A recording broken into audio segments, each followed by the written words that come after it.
Any given hotel room tells countless stories of the people coming and going. Each room sees different people traveling for different reasons, people struggling with different things, and it's no wonder that rooms in hotels to this day have garnered certain reputations.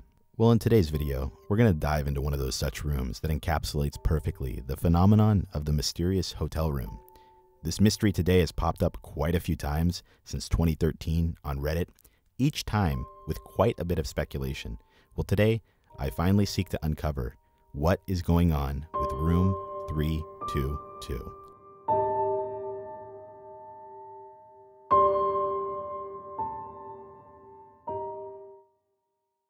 As with most of my favorite mysteries, this starts on a Reddit post from a user named Joel Likes Music. He was visiting the Houston area at a hotel called Zaza, where he simply asked the local Houston subreddit, "What's up with room 322? I stay here frequently when on business. Hotel was booked solid, and my colleague managed to score a room unplanned. We had a normal-sized Zaza-style rooms, swank, and he ended up in his goth dungeon closet. Seriously, the room had a chain holding the bed to the wall, pictures of skulls, and creepy, incongruous portrait of an old man. The room was about 1/3 the size of a normal room, with the furniture blocking part of the TV, bed, and window. We asked about it at the front desk, and the clerk looked it up and said, 'That room isn't supposed to be rented,' and immediately moved him. Anyone know what's up with this room?" Adding a link to the Imager album here. Attached to this Reddit post, we can see photos of the room, and they are questionably unsettling or unfit for this type of hotel.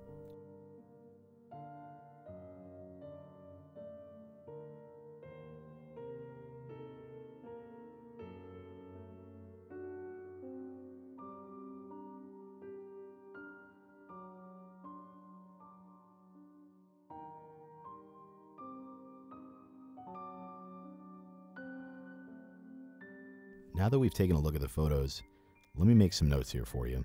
What is particularly unsettling is the bed being chained to the wall against a brick wall, the cold concrete flooring, and the photos that just seem to be randomly thrown in here. As far as the photos go, none of them seem to fit a theme other than the skulls, and as far as the random portrait of a man we will get to here in a moment. One interesting connection people have pointed out with the association of the number 322 and these photos is the possible connection to Yale University's Order 322, which was a secret society based on the following logo. While this seems far-fetched, people online have seemed to gravitate towards this connection for some reason.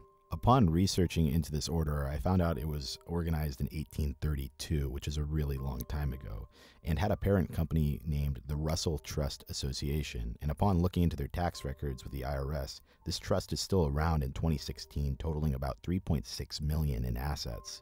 While this is interesting, unfortunately though, that's about as far as that connection goes, so let's keep digging. To recap on the 4th and 5th photo, it shows a portrait of Jay Comey, a Houston-based former executive of Stanford Financial Group who ran a Ponzi scheme that was shut down by the feds back in 2009. Keep in mind the Zaza Hotel is also based in Houston as well. Googling his name shows various SEC documents dating up to 2017 detailing various settlements from the fallout of his Ponzi scheme. It's a really bizarre choice to feature this guy on the wall overlooking the entire room, and while I could not find any financial ties to this guy to the hotel or to this room, what I did find out about this guy is the following. Jay Comey was an LSU grad, a part of a fraternity called Delta Kappa Epsilon, which had a chapter in its fraternity called Zeta Zeta, which coincidentally enough sounds a lot like Zaza, the name of the hotel. The weirdest part about this too that screams conspiracy, but I don't want to get too carried away, is the fact that there was another secret group in that chapter of the fraternity called the Friars, which almost nothing is known about. I did manage to find a Wikipedia page on where they reference the fact that the logo in the Friars as well is a skull and crossbones, which I read in disbelief.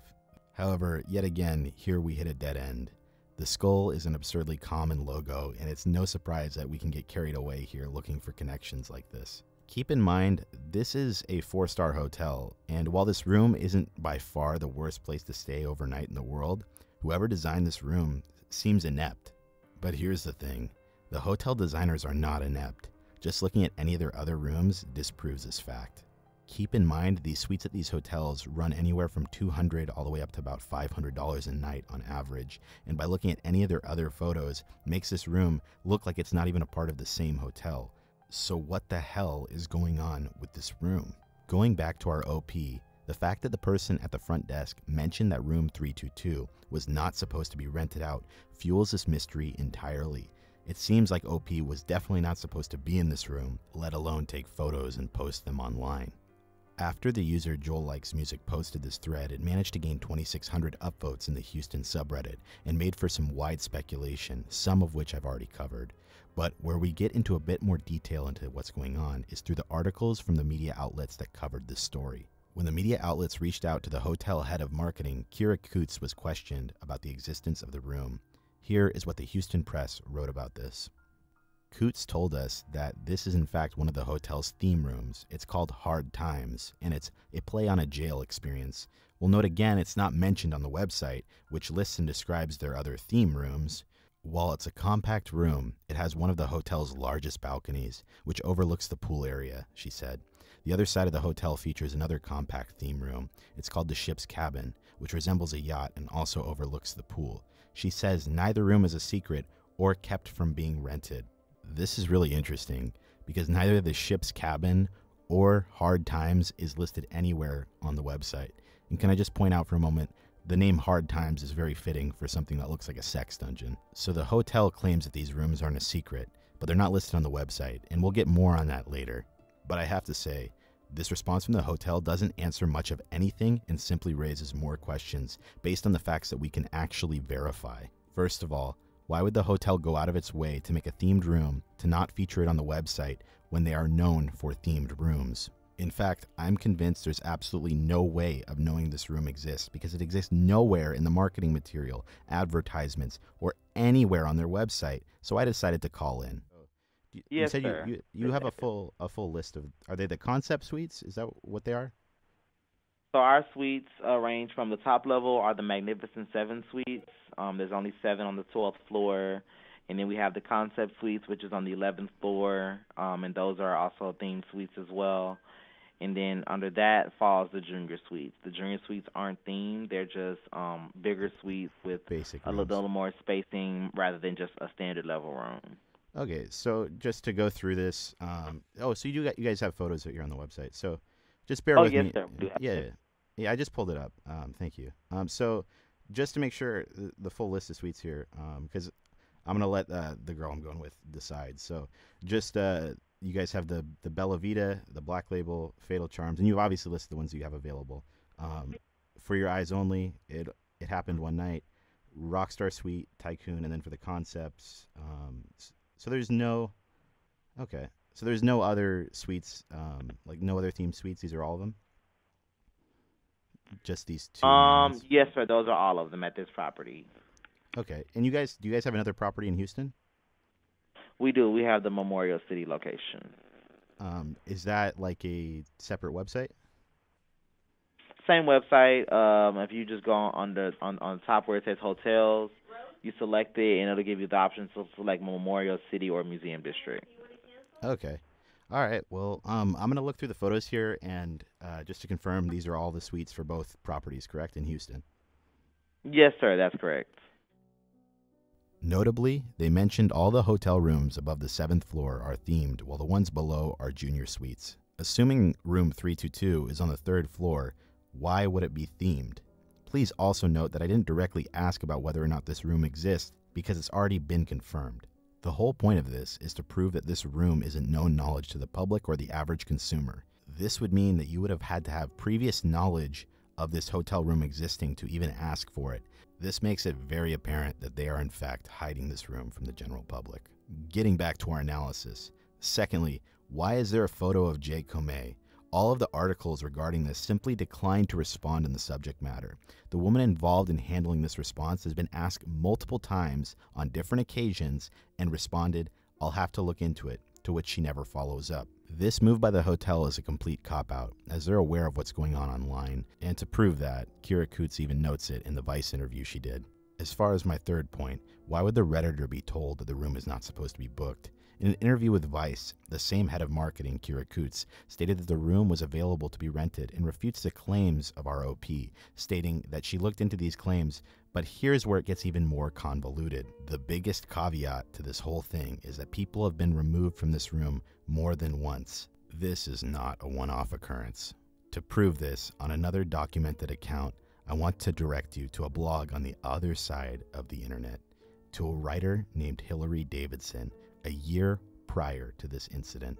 On her blog, she documents her travels, and in a seemingly innocuous detail mentioned in her day-to-day, in 2012, she wrote the following.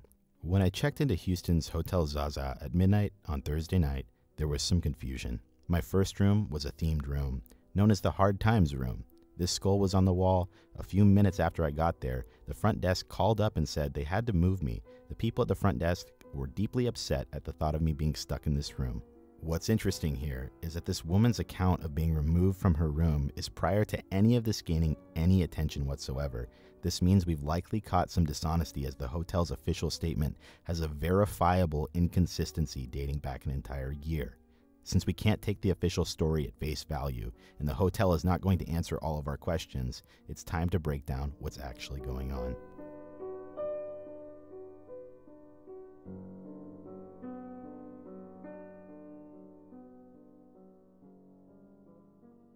There are two main theories as to what's going on in this hotel, both of which have evidence to support them, but one I lean more towards. The first theory is that this room is saved for the owner of the hotel, or some employee who is a part of the hotel staff. However, due to the nature of the decor of this room, I would highly doubt that someone would live comfortably in here. It looks more like a sex dungeon that would be reserved for private use. I can't imagine someone who likes living with cold concrete flooring and disturbing images around them all day. Kira Coots did mention that the owner of the hotel did live in this room for one period for 2 months. But what is weird about this, if this was such a high-profile room in a hotel, there would likely be some additional protocol for assigning this room on a regular basis. The reason for this additional protocol would be due to the fact that the hotel is paying the bill and would have to account for it for tax reasons. I also doubt that on 2 separate occasions the same mistake would be made by employees. Unless the owner of the hotel is having an affair, why wouldn't they just take their dates to their home, not the smallest, creepiest room in an expensive hotel? While I think there is some ground for the first theory, especially if the owner of the hotel wanted to save money by using the smallest room, I lean more towards this next theory. This hotel room, in my opinion, is a new twist on an old marketing scheme. What is the oldest hotel trick in the book for attracting business? Ghost stories, haunted rooms, rooms of famous crimes, all of which have shown time and time again to create a sense of history behind a property.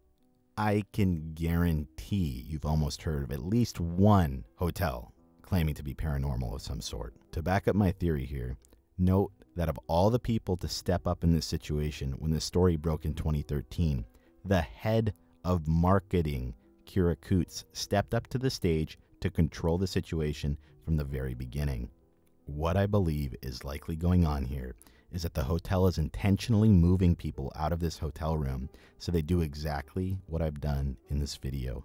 By the way, I left this out until now, but the Vice interview reads directly like an advertisement. If the people at Vice were actually interested in the mystery here, why would they ask this to the hotel first and foremost? The Houston Zaza claims to have pioneered themed rooms. Are you one of the first hotels in America to have them? Are you serious? Themed hotel rooms? Have you ever heard of a Disney hotel? If Zaza genuinely decided to design a room that was like this to the public, why would they not add it to their site after this entire incident, time and time again, after 6 years? There's a chance I'm giving these guys too much credit for coming up with a genius twist on an old scheme. But hey, here I am talking about it, making a video, giving them free promotion. In conclusion, whatever you decide on as a resolution to this Reddit mystery, I definitely enjoyed exploring this subject matter, researching it, and if I missed something, I would definitely like to encourage you to discuss it in the comments, as I do want my videos not to be the be-all, end-all situation for a mystery. So, barely sociable here, and I wish you all a good night.